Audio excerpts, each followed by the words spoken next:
The animals keep me motivated. I have been here just over 2 years. It was founded almost 20 years ago. I think this coming spring will be 20 years. The shelter in itself has been here almost 15 years, so it's been around for a long time. And I did childcare for 30 years, and it was time for me to have a change. And I've always had a love for animals. I mean, I've had animals from, day one. It's just been my thing. And this job happened to pop up the exact time that I was looking for something, so I thought, why not go for it? And it's been one of the best decisions I've ever made. So I just remember seeing all the kittens there are always very cuddly and friendly because they all live together with each other. So they're pretty well socialized and they just climb all over people when they come in there.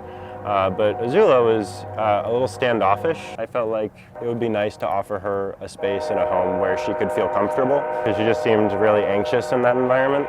So I asked Shannon at PALS if she could put a hold on her for me, and I spent the next few days thinking about it, and then I decided I wanted to go through with it, so I got everything I would need. I got a cat carrier, a little litter box, some cat food, and then we went back and adopted. right now we have 18 dogs and somewhere around 38 cats. Full capacity depends on the continuity of care.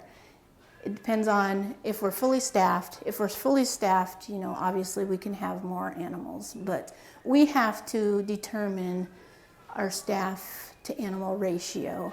And if our staff is low, unfortunately our intakes and our numbers are going to be low because we want to take care, the best care that we possibly can for the animals. So it just kind of depends on that. We are actually full staffed now. Volunteers is very, very minimal. We do have 2 evening volunteers that are very consistent. They come out, and then we have 3 college volunteers that come out on a regular, consistent schedule. So that's been phenomenal. So during my first year, there was that club that would go to PALS in a student's car. And then I think when they graduated, it kind of fell off. They let me decide whether I wanted to work with dogs or cats. And I was kind of looking for a cat, so I wanted to see which one I had a little crush on. So I was playing with the cats for most of the time, honestly. I think that socializing with them was really important.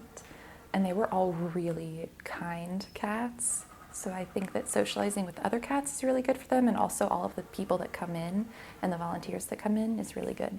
So that's what I was doing. We're getting out there more, we're getting our name out there more, and we're getting more help because we are totally funded by donations. We get no help from the city. We get a little bit of help from the county, not enough, but yeah, they don't help us out at all. So it's all by donations that we keep our doors open. They don't put down their animals like a lot of other shelters will if they can't, adopt them out. I think that's just absolutely wonderful. The more people that they can have volunteering, of course, the better. And if you have the time and the space for it, definitely, consider adopting. If you have decided that you are interested in having a little furry friend in your life and you're prepared for it, I think it's great.